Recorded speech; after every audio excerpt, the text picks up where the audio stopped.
மரியாதைக்குரிய மாண்புமிகு முதல்வர் ஜோசப் விஜய் போன்றவர்கள் இன்றைக்கு இந்த பிரச்சனையை செவி கொடுத்து கேட்கக்கூடிய இடத்தில் இருக்கிறார் என்பதை நான் அறிகின்றேன்.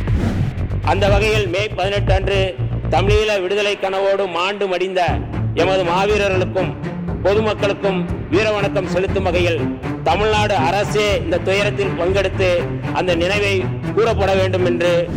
ஆகவே தமிழக முதலமைச்சர் விஜயுடன் உங்களுடைய கட்சியினுடைய தலைவர் தொல் திருமாவளவன் இணைந்து சென்று ஈழத்தமிழ் மக்களினுடைய கோரிக்கையான இந்த இனப்படுகொலை தினத்தை தனித்தமிழ் ஈழம் என்கின்ற கோரிக்கை மிக முக்கியமானது. இந்த நிலைப்பாடு தான் விடுதலை சிறுத்தைகளுடைய நிலைப்பாடு. தனித்தமிழ் ஈழம்தான். விஜய் தலைமையில் நினைவேந்தல் இடம்பெறுவதற்கு வாய்ப்பு இருக்கின்றதா? அந்த இனப்படுகொலை நான் நேரில் பார்த்தவன். அதே மண்ணிலே அங்கே வன்னியில் கிளிநொச்சியில் நான் இருந்து அந்த இனப்படுகொலை நேரில் பார்த்தவன். நேற்றைய தினம் சட்டசபையில் உங்களுடைய உரை முடிகின்ற பொழுது ஈழம் மலர்க என்று குறிப்பிட்டிருந்தீர்கள்.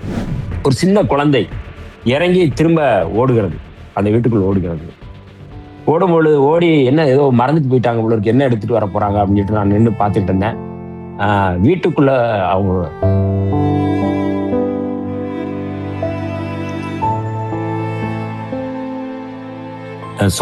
சோரில் மாட்டியிருந்த மேதகு பிரபாகரன் அவருடைய படத்தை கையில் எடுத்து வந்து அந்த குழந்தை நின்றிருந்தது.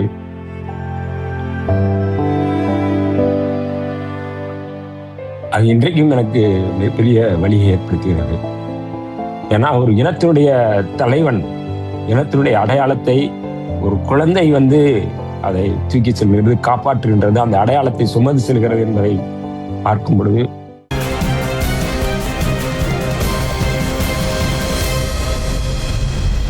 வணக்கம்.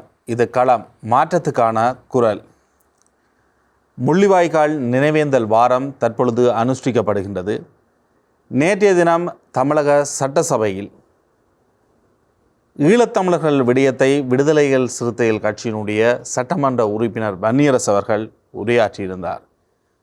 ஈழத்தமிழர்களுக்காக தமிழகத்தில் குரல் கொடுத்திருந்தார் முதலமைச்சர் விஜய்க்கு முன்னிலை. இன்றைய தினம் அவர் நம்முடன் இணைந்திருக்கின்றார். முள்ளிவாய்க்கால் நினைவேந்தல் வாரம் ஈழத்தமிழ் மக்கள் மத்தியில் மிகப்பெரிய ஒரு நினைவுகூறலாக முன்னெடுக்கப்படுகின்றது. இது ஒரு சர்வதேச நீதியை நோக்கிய நினைவுகூறலாக இருக்கின்றது.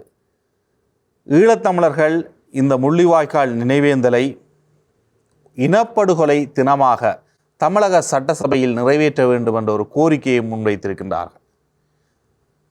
நம்முடன் இணைந்திருக்கின்றார் வன்னியரசு அவர்கள். வணக்கம். வணக்கம். மே 18 முள்ளிவாய்க்கால் நினைவேந்தல் நாளை ஒரு இனப்படுகொலை தினமாக தமிழக சட்டசபையில் தீர்மானம் ஒன்று நிறைவேற்ற வேண்டும் என்பது ஈழத்தமிழர்களுடைய கோரிக்கை. அதற்கான வாய்ப்புகள் தமிழக சட்டசபையில் இருக்கின்றதா? 2009 அந்த முள்ளிவாய்க்கால் படுகொலை, இனப்படுகொலை உலகம் முழுக்க மிகப்பெரிய எதிர்பார்ப்பை, அதிர்ச்சியை முழுக்க வந்து தமிழ்நாட்டு தமிழர்கள் இதை எப்படி எதிர்கொள்வது என்கின்ற அடிப்படையில் இப்படியான ஒரு இனப்படுகொலை எப்படி நாம் எதிர்கொள்வது, சிங்கள பௌத்த பேரினவாதம் நடத்திய இந்த படுகொலையை நாம் எப்படி எதிர்கொள்வது என்கின்ற மிகப்பெரிய எதிர்பார்ப்பு உலகம் முழுக்க உலக தமிழர்கள் மத்தியில் இருக்கிறது. இப்படிப்பட்ட ஒரு சூழலில் கடந்த 2008ஆம் ஆண்டு நான் ஈழ மண்ணிலே யுத்தம் நடைபெற்று கொண்டிருக்கிற சூழலில் நான் அங்கே இருந்தவன். கடல்வெளியிலே சென்றவன். நான் கடைசி யுத்த களத்தில் நின்ற போது மரியாதைக்குரிய உளவுத்துறையினுடைய தலைவர் பொட்டமான் அவர்கள் சொன்ன செய்தி எனக்கு இன்றைக்கும் எனக்கு அப்படியே சொல்லிக்கொண்டே இருக்கிறது போன்று இருக்கின்றது. அவர் சொன்ன செய்தி தான் நான் இன்னைக்கு சட்டசபையில் நேற்றைக்கு பேசியது. இந்த இனப்படுகொலையை உலகம் முழுக்க தமிழர்கள் மத்தியில், புலம்பெயர்ந்த தமிழர்கள் மட்டுமல்லாது எங்கெல்லாம் இந்த இனப்படுகொலைக்கு எதிராக யாரெல்லாம் குரல் கொடுக்கிறார்களோ அவர்களையும் நாம் அணிப்படுத்த வேண்டிய தேவை இருக்கிறது. ஆகவே அந்த வகையில் நீங்கள் எப்போதும் இந்த இனப்படுகொலையை குரல் கொடுத்து கொண்டே இருக்க வேண்டும் என்று கூறினார்கள். எங்களுடைய தலைவர் எழுச்சி தமிழர் தொல்காப்பியன் திருமாவளவன் அவர்கள் அன்றைக்கு இது குறித்து தெளிவுபடுத்தி, இது ஒரு கருப்பு நாள், ஒரு இனப்படுகொலை நாள், இதை நாம் முழுமையாக எல்லாரிடமும் எடுத்து செல்ல வேண்டிய தேவை இருக்கிறது என்பதை தொடர்ந்து நாங்கள் வந்து வலியுறுத்தி வருகிறோம். ஒவ்வொரு ஆண்டும் இந்த மே 17 அல்லது மே 18 இந்த 2 நாளை வந்து தமிழகத்தில் விடுதலை சிறுத்தைகள் சார்பில் நாங்கள் இந்த இனப்படுகொலை நாளில் நினைவேந்தல் நிகழ்ச்சி நடத்தி வருகின்ற இந்த சூழலில் சட்டப்பேரவையில் இது குறித்து பேச வேண்டும் என்று எங்களுடைய தலைவர் எழுச்சி தமிழர் தொல்காப்பியன் திருமாவளவன் அவர்கள் வழிகாட்டியிருந்தார்கள். அந்த அடிப்படையில் நேற்றைக்கு நான் பேசும் பொழுது அந்த அவையில் அதற்கு ஒரு பெரிய வரவேற்பு, எதிர்பார்ப்பு இருந்தது. எதிர்ப்பு இல்லை. இன்றைக்கு அது மாறி இருக்கின்றது. தமிழ்நாட்டு சூழலும் இன்றைக்கு மாறி இருக்கின்றது. மரியாதைக்குரிய மாண்புமிகு முதல்வர் ஜோசப் விஜய் போன்றவர்கள் இன்றைக்கு இந்த பிரச்சனையை செவி கொடுத்து கேட்கக்கூடிய இடத்தில் இருக்கிறார் என்பதை நான் அறிகின்றேன்.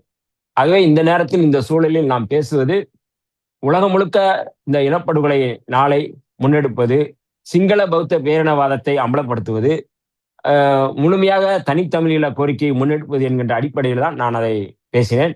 ஆகவே இந்த சூழல் சரியாக இருந்தது, அதற்கான வாய்ப்பு இருந்தது. அதற்காக நான் எங்களுடைய கட்சி தலைவர் எழுச்சி தமிழர் அவர்களுக்கும் அதற்கு எனக்கு அனுமதி கொடுத்த அவை தலைவர் அவர்களுக்கும் நான் நன்றியை இந்த நேரத்திலே உங்களூடாக நான் தெரிவிக்க கடமைப்பட்டிருக்கின்றேன். தற்பொழுது ஆட்சிக்கு நீங்களும் ஒரு பங்காளி கட்சியாக இருக்கின்றீர்கள். ஆகவே தமிழக முதலமைச்சர் விஜயுடன் உங்களுடைய கட்சியினுடைய தலைவர் திருமாவளவன் இணைந்து சென்று ஈழத்தமிழ் மக்களினுடைய கோரிக்கையான இந்த இனப்படுகொலை தினத்தை தீர்மானமாக நிறைவேற்ற கோருவீர்களா? உறுதியாக அதில் எந்த மாற்று கருத்தும் இல்லை. ஈழத்தமிழருடைய உணர்வோடு அந்த வழியோடு நாங்கள் பயணப்பட்டு கொண்டிருக்கிறோம். 2009 அந்த இனப்படுகொலை அந்த மே 17 அந்த இனப்படுகொலை முடிவுற்ற போது விடுதலை புலிகளுக்கு எதிராக சிங்கள பௌத்த பேரினவாதம் உலக நாடுகள் துணையோடு போரை நடத்தி முடிவுற்ற போது எங்களுடைய தலைவர் எழுச்சி தமிழர் தொல்காப்பியன் திருமாவளவன் அவர்கள் விடுதலை சிறுத்தைகள் சார்பில் நடைபெற்ற அந்த பொதுக்கூட்டத்தில் கடைசி விடுதலை சிறுத்தைகள் இருக்கும் வரை தமிழீழ கருத்தியலை மேதகு பிரபாகரன் அவர்கள் முன்வைத்த அந்த கருத்தியலை முன்னெடுப்போம் என்று தெளிவுபடுத்தினார்கள், பிரகடனப்படுத்தினார்கள். அந்த பிரகடனப்படுத்திய அந்த தெளிவுபடுத்திய கருத்தியலோடு தான் இன்றைக்கு நாங்கள் களமாடி வருகின்றோம். அப்ப தனித்தமிழ் ஈழம் என்கின்ற கோரிக்கை மிக முக்கியமானது. இந்த நிலைப்பாடு தான் விடுதலை சிறுத்தைகளுடைய நிலைப்பாடு. தனித்தமிழ் ஈழம்தான். இணைந்து 2 தேசிய இனங்கள் இணைந்து செயல்பட முடியாது என்பதை விடுதலை சிறுத்தைகள் தொடர்ந்து எங்களுடைய தலைவர் எழுச்சி தமிழர் அவர்கள் தொடர்ந்து தெளிவுபடுத்தி வருகிறார்கள். ஆகவே நீங்கள் சொன்னதை போல இந்த குறுகிய காலத்தில் இதற்கான ஒரு தீர்மானத்தை நிறைவேற்ற நாங்கள் கட்டாயம் எங்களுடைய தலைவர் அதை வலியுறுத்துவார். அதில் எந்த மாற்று கருத்தும் இல்லை. அதற்கான முன்னெடுப்பை ஈழத்தமிழர்கள் சார்பாக நாங்கள் அதை முன்னெடுப்போம் என்பதில் எந்த மாற்று கருத்தும் இல்லை. எப்போதும் நாங்கள் அந்த விடயத்தில் இந்த நிலைப்பாட்டில் நாங்கள் பின்வாங்குவதில்லை.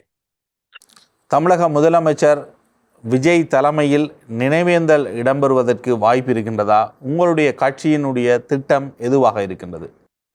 ஒவ்வொரு ஆண்டும் விடுதலை சிறுத்தைகள் சார்பாக மே 17 அல்லது 18 இந்த 2 நாள் நாங்கள் அந்த நாளை நாங்கள் ஒரு இனப்படுகொலை நாளாக நாங்கள் அறிவித்து நினைவேந்தல் உரையை எங்களுடைய தலைவர் எழுச்சி தமிழர் அவர்கள் ஆற்றுகிறார்கள். ஒவ்வொரு ஆண்டும் ஒவ்வொரு மாவட்டத்தில், தமிழ்நாட்டில் ஏதாவது ஒரு மாவட்டத்தில் அதை நாங்கள் முன்னெடுக்கின்றோம்.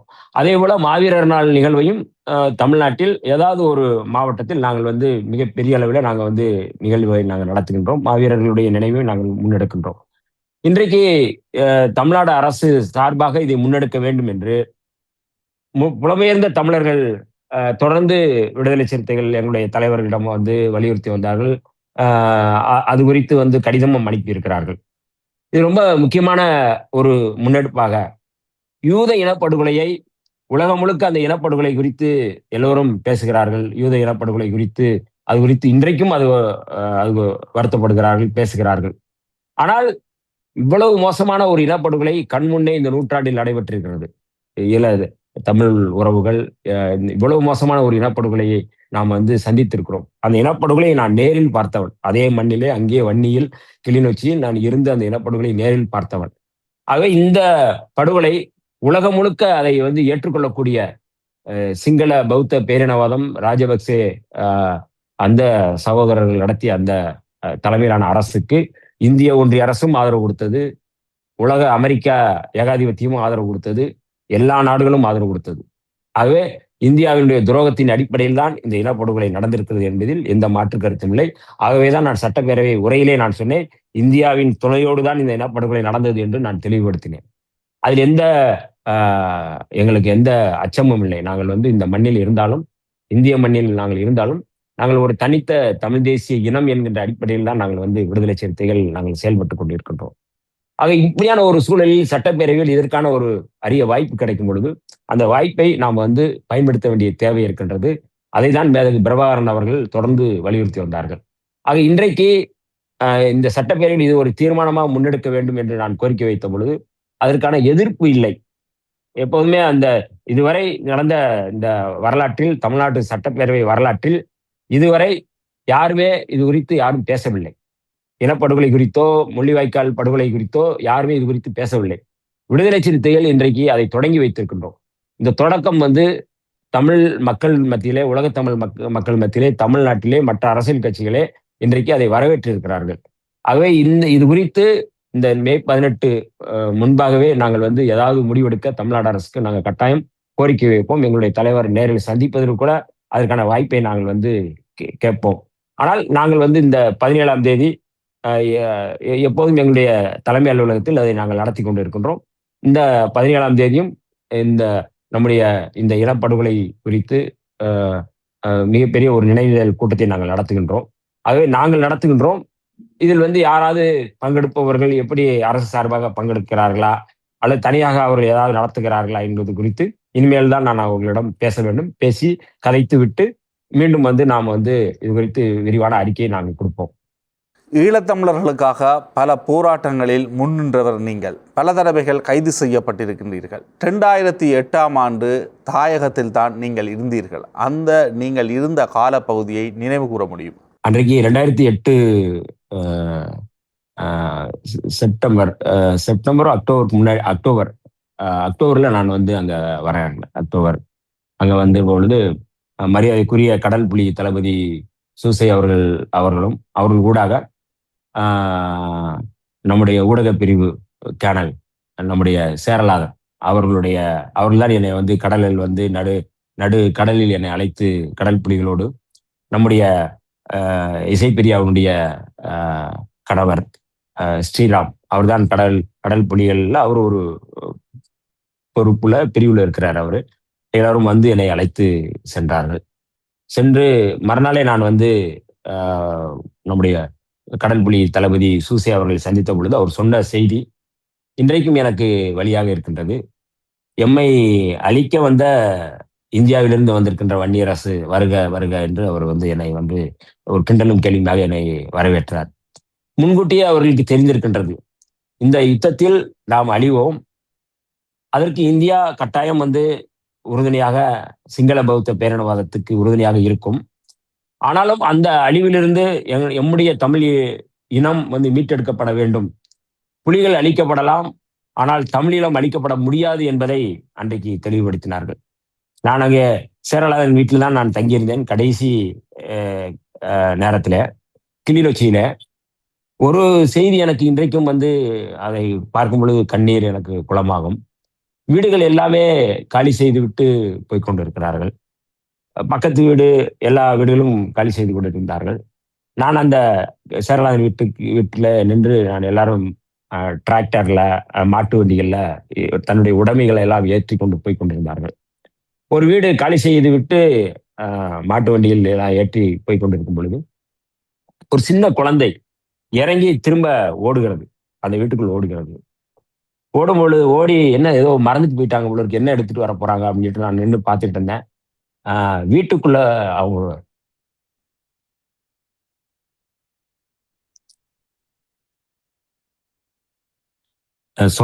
சோரில் மாட்டியிருந்த மேதகு பிரபாகரன் அவருடைய படத்தை கையில் எடுத்து வந்து அந்த குழந்தை நின்றிருந்தது.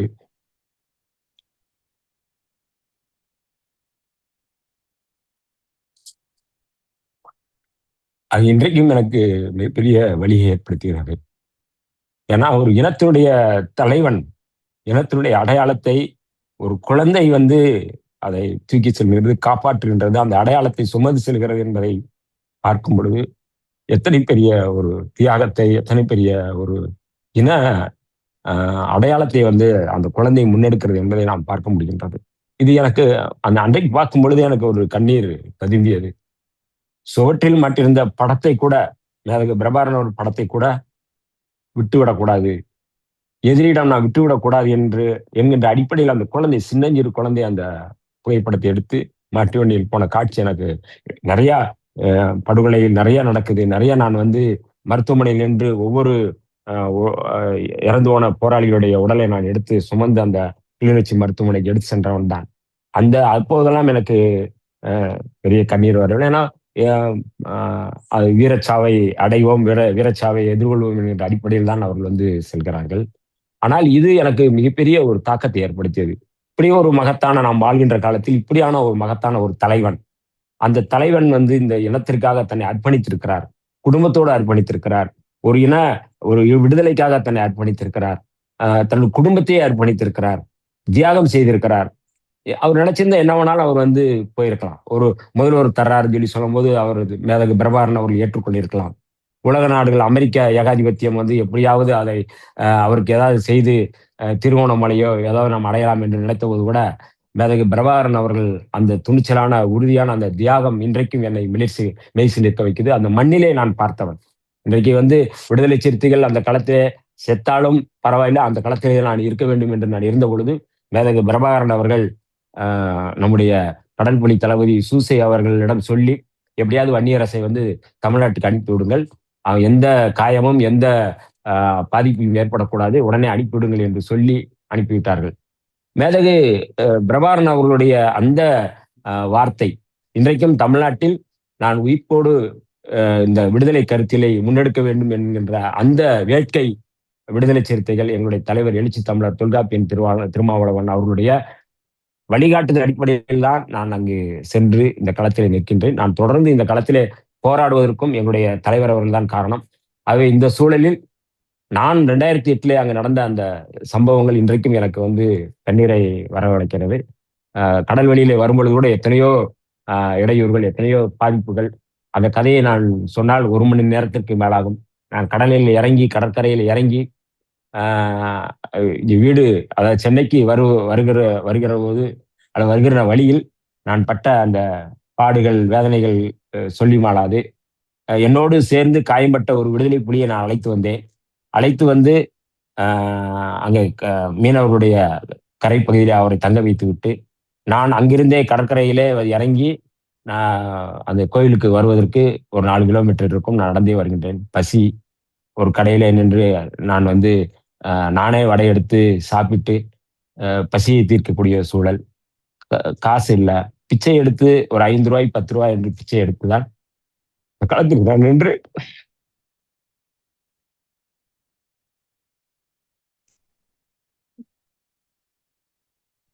என்னால் புரிந்து கொள்ள முடிகிறது. நேற்றைய தினம் சட்டசபையில் உங்களுடைய உரை முடிகின்ற பொழுது ஈழம் மலர்க என்று குறிப்பிட்டிருந்தீர்கள். ஆகவே தொடர்ந்தும் அந்த கொள்கையில் நீங்கள் இருக்கின்றீர்கள் என்பது என்னுடைய புரிதல். ஆனால் இது உங்களுடைய கட்சியினுடைய நிலைப்பாடாகவும் உங்களுடைய கூட்டணியினுடைய நிலைப்பாடாகவும் இருக்குமா? விடுதலை சிறுத்தைகளுடைய நிலைப்பாடு அப்படிங்கிறது தனித்த தமிழீழம் தான். எங்களுக்கு அதில் எந்த மாற்று கருத்தும் இல்லை. கூட்டாட்சி அதெல்லாம் எங்களுக்கு அல்ல. இரு தேசிய இனங்கள் ஒன்றாக ஒரு நாட்டில் இருக்க முடியாது. பல தேசிய இனங்கள் இருக்கு, ஒன்றாக இருந்து தங்களுடைய உரிமையை பெற முடியாது. இந்தியாவில் இன்றைக்கு அது எல்லா தேசிய இனங்களும் இணைந்து கூட்டாட்சி முறையை கொண்டிருக்கின்றோம். இங்கே ஒடுக்குமுறைகள் அப்படிங்கிறது வந்து ஒரு தேசிய இனத்தின் மீதான ஒடுக்குமுறைகள் வந்து ஈழ மக்களோடு அது இலங்கையில் நடப்பதை போன்று நாம் விட முடியாது. ஆனால் மிகப்பெரிய ஒரு போராட்டத்தை தொடர்ந்து இன்னைக்கு வந்து கருப்பு ஜூலை என்று 23ஆம் தேதி ஒவ்வொரு ஆண்டும் வந்து இலங்கையிலே அந்த நடந்த படுகொலையை உலகம் முழுக்க நாம் முன்னெடுத்து வருகின்றோம். ஈழத்தந்தை செல்வா அவர்களுடைய தலைமையிலே மிகப்பெரிய ஒரு அறப்போராட்டம், ஈழத்து காந்தி என்று சொல்லக்கூடிய அளவிலே அந்த போராட்டத்தை முன்னெடுத்தார்கள். 4 நூற்றாண்டு காலம் நடைபெற்ற அந்த போராட்டம் எந்த முடிவுக்கும் வரவில்லை. ஆனால் மேதகு பிரபாகரன் அவருடைய தலைமையில் நடந்த ஆயுத வழி அறப்போராட்டம் உலகை திரும்பி பார்க்க வைத்தது. அந்த போராட்டத்திற்கு உலக நாடுகள் மிகப்பெரிய அளவில் வந்து ஆதரவு தரவில்லை. ஆனால் அதற்கு இருக்கின்ற நியாயங்கள், அதற்கான காரணங்கள் வந்து இன்றைக்கும் தேவைப்படுகிறது, இன்றைக்கும் இருக்கின்றது. அது சரியான போராட்டம் என்பதை இன்றைக்கு இருக்கிற இளைய தலைமுறைக்கு நாம் சொல்ல வேண்டிய தேவை இருக்கின்றது. இன்றைக்கு அந்த போராட்டம் 4 நூற்றாண்டு காலம் ஒரு மகத்தான தலைவன். நம்ம வரலாற்று காலத்திலே நாம் வந்து நெப்போலியனை பேசுகிறோம், அலெக்சாண்டரை பேசுகின்றோம். அவர்களெல்லாம் மிஞ்சி இருக்கக்கூடிய ஒரு மகத்தான தலைவர் தான் மேதகு பிரபாகரன் அவர்கள். நீங்க வந்து அலெக்சாண்டரோ இல்லை நெப்போலியனோ போர் போர் பயிற்சி பெற்று மிகப்பெரிய பின்னணியோடு வந்தவர்கள் அவர்கள் எல்லாம். ஆனால் நம்முடைய மேதகு பிரபாகரன் அவர்கள் ஒரு ஒரு கடற்கரை கிராமத்திலே, கடற்கரை ஓரத்திலே அவர் அந்த பகுதியிலே பிறந்து வளர்ந்து எந்த ஒரு பின்புலமும் இல்லாமல் ஒரு மிகப்பெரிய ஒரு படையை கட்டி அமெரிக்காவையே எதிர்த்து, உலக நாடுகளை எதிர்த்து நின்ற ஒரு மகத்தான தலைவர். அவருடைய குரல், அவருடைய எண்ணம், அவருடைய இலக்கு, அவருடைய வேட்கை அப்படிங்கிறது தனித்த தமிழீழம் தான். அந்த தமிழீழ விடுதலை அப்படிங்கிறது தான் விடுதலை சிறுத்தைகளுடைய நிலைப்பாடு. விடுதலை சிறுத்தைகள் அப்படிங்கிற பேரு விடுதலை புலிகள்ல இருந்து, அந்த தாக்கத்திலிருந்து எங்களுடைய தலைவர் எழுச்சி தமிழர் தொல்காப்பியன் திருமாவளவன் அவர்கள் வைத்திருந்தார்கள். ஆக விடுதலை சிறுத்தைகளுடைய நிலைப்பாடு என்பது தனித்த தமிழீழம் தான். அதில் எந்த மாற்று கருத்தும் இல்லை. இதை பல இடங்களில் நாங்கள் தெளிவுபடுத்தினோம். நேற்று சட்டப்பேரவையில் பேசும் பொழுதும் வெல்க தமிழ் ஈழம் என்று சொல்வதற்கு காரணம் அதுதான். ஆகவே எங்களுடைய நிலைப்பாடு தனித்த தமிழீழ கோரிக்கை தான். கூட்டாட்சி இது எல்லாமே இலங்கையில் இருக்கின்ற எம்பிக்கள் அல்லது அங்க இருக்கின்ற அரசியல் நிலை கொண்டு அவர்கள் பேசுகிறார்கள். அது குறித்து அந்த அந்த நாட்டுக்குள் அவர்கள் முன்னெடுக்கிறார்கள். ஆனால் நாங்கள் எங்களுடைய கருத்து, எங்களுடைய நிலைப்பாடு அப்படிங்கிறது தனித்த தமிழீழம் தான். நாங்கள் விடுதலை சிறுத்தைகள் அந்த நிலைப்பாட்டிலிருந்து எப்போதும் பின்வாங்கப் போவதில்லை. அதை இன்னும் தொடர்ந்து தீவிரமாக நாங்கள் முன்னெடுப்போம். தற்பொழுது நீங்கள் சொல்கின்ற இந்த விடயங்களுக்கு இடையில் ஒரு முரண் இருக்கின்றது அல்லவா? 2009 இறுதி யுத்தம் இடம்பெறுகின்ற பொழுது காங்கிரஸ் தான் மத்தியில் ஆட்சியில் இருந்தது, தமிழகத்தில் திமுக இருந்தது. இந்த இரண்டு தரப்புகளுடன் நீங்கள் கூட்டணியில் இருந்து கொண்டு இந்த விடயங்களை பேசுவது என்பது எந்த அளவு தூரம் சாத்தியமானது ஒன்று, கொள்கை நிலைப்பாடுகளுக்கு ஏற்ற ஒன்றா? இது எல்லோரும் இன்றைக்கு புலம்பெயர்ந்த தமிழர்கள் இதை சொல்லுகிறார்கள். எங்கள் மீது மிகப்பெரிய அவதூறு பரப்பினார்கள், கடுமையாக எங்களை விமர்சனம் செய்தார்கள். இது எல்லாமே நாங்கள் அதை அன்றைக்கு எதிர்கொண்டோம். விடுதலை சிறுத்தைகளுடைய நிலைப்பாடு அன்றைக்கு அப்படி இருந்த பொழுது நாடாளுமன்றத்திலே முதல் உரை, எங்களுடைய தலைவருடைய உரையை இன்றைக்கும் நீங்கள் கேட்கலாம். என்னுடைய வலைத்தளத்தில் எல்லா இடங்களிலும் இருக்கின்றது. எங்களுடைய தலைவர் எழுச்சி தமிழர் அவர்கள் நாடாளுமன்றத்தில் பேசும் பொழுது இந்தியாவின் துரோகத்தால் தான், காங்கிரசுடைய துரோகத்தால் தான் இந்த இனப்படுகொலை நடந்தது என்று நாடாளுமன்றத்திலே அவர்கள், காங்கிரஸ் மன்மோகன் சிங் அவர்கள் இருக்கும் பொழுதே அதை பேசினார்கள். இந்த படுகொலைக்கு பின்னாடி என்ன நடந்தது என்பது குறித்து, இனப்படுகொலை நடந்தது குறித்து வெள்ளை அறிக்கை வேண்டும் என்று கோரிக்கை வைத்தவரும் எங்களுடைய தலைவர் தான், எழுச்சி தமிழர் அவர்கள் தான். மேதகு பிரபாகரன் அவருடைய கருத்தியலை நான் இன்றைக்கு சட்டசபையில் பேசியது போன்று நாடாளுமன்றத்தில் எங்களுடைய தலைவர் அவர்கள் அன்றைக்கு பேசினார்கள். இந்த இனப்படுகொலை இந்தியா ஒருங்கிணைத்து உலக நாடுகள் நடத்திய இனப்படுகொலை என்று தெளிவுபடுத்தினார்கள். எங்களுடைய நிலைப்பாடு, நாங்கள் காங்கிரஸோடு கூட்டணி வைத்திருந்தாலும் நாங்கள் சட்டப்பேரவையிலேயே, அதாவது இந்தியாவினுடைய ஆன்மா என்று சொல்லக்கூடிய அந்த நாடாளுமன்றத்திலேயே துணிச்சலாக எங்களுடைய தலைவர் அவர்கள் பேசினார்கள். அன்றிலிருந்து இன்று வரை பேசிக்கொண்டுதான் இருக்கிறோம். நாங்கள் கூட்டணியில் இருக்கிறோம் என்பதற்காக எங்களுடைய நிலைப்பாட்டிலிருந்து, எங்களுடைய கருத்தியிலிருந்து நாங்கள் வெளியேறவில்லை. இன்றைக்கும் நாங்கள் அந்த நிலைப்பாட்டில் இருக்கிறோம். இன்றைக்கும் இந்த தாவேகா கூட்டணியில் அல்லது விஜய் அவர்களுடைய இந்த கூட்டணியில் காங்கிரஸ் கட்சி இருக்கத்தான் செய்கின்றது. அவர்கள் அருகில் இருக்கும் பொழுதுதான் நான் தனித்து தமிழீழம் குறித்து பேசுகின்றேன். ஆகவே எங்களுக்கு எந்த விதமான அச்சமும் இல்லை. திமுக மரியாதைக்குரிய கலைஞர் அவர்கள் அன்றைக்கு இந்த இனப்படுகொலையை, இந்த போரை நிறுத்துவதற்கு பல்வேறு முயற்சிகள் மேற்கொண்டார்கள். எங்களுடைய தலைவர்கள் உண்ணாவிரதம் இருந்தார்கள். ஆட்சியில் இருக்கும் பொழுதுதான் உண்ணாவிரதம் இருந்தார்கள். ஆகவே எந்த நிலைப்பாட்டிலும் இந்த நிலைப்பாடு என்பது மிக முக்கியமான நிலைப்பாடு. இந்த நிலைப்பாட்டிலிருந்து நாங்கள் ஒருபோதும் பின்வாங்குவதில்லை. தமிழ்நாட்டு அரசியலில் கூட்டணி அப்படிங்கிறது நாங்கள் வெற்றி பெற்று நாடாளுமன்றத்தில் பேச வேண்டும் என்பதற்கான ஒரு கூட்டணி தான். அது கொள்கையை நாங்கள் காவு கொடுத்துட்டு அல்லது கொள்கையை நாங்கள் விட்டு நாங்கள் போகவில்லை. இன்றைக்கும் நாங்கள் அதே நிலைப்பாடு இருந்தோம். அன்றைக்கும் நாங்கள் நிலைப்பாட்டில் தான் இருந்தோம். தமிழீழம் தான் எங்களுடைய நிலைப்பாடு, விடுதலை புலிகள் ஆதரவு தான் எங்களுடைய நிலைப்பாடு, மேதகு பிரபாகரன் அவர்களுடைய தலைமை தான் எங்களுடைய நிலைப்பாடு என்பதில் எந்த மாற்று கருத்தும் இல்லை. ஆகவே எந்த கூட்டணியில் இருந்தாலும் நாங்கள் மிகுந்த தெளிவோடு விடுதலை புலிகளாக தமிழீழ உணர்வோடு தான் நாங்கள் இந்த களத்தில் நிற்கின்றோம். இவ்வளவு நேரம் உங்களுடைய வேலைப்பளு மிக்க நேரத்தில் எங்களுடன் இணைந்து இந்த நேர்காணலில் பல்வேறு கருத்துக்களை பகிர்ந்து கொண்டமைக்கு நன்றிகள். நன்றி, வணக்கம். இவ்வளவு நேரமும் இந்த நேர்காணலை பார்த்து கொண்டு உங்களுக்கும் நன்றி, வணக்கம்.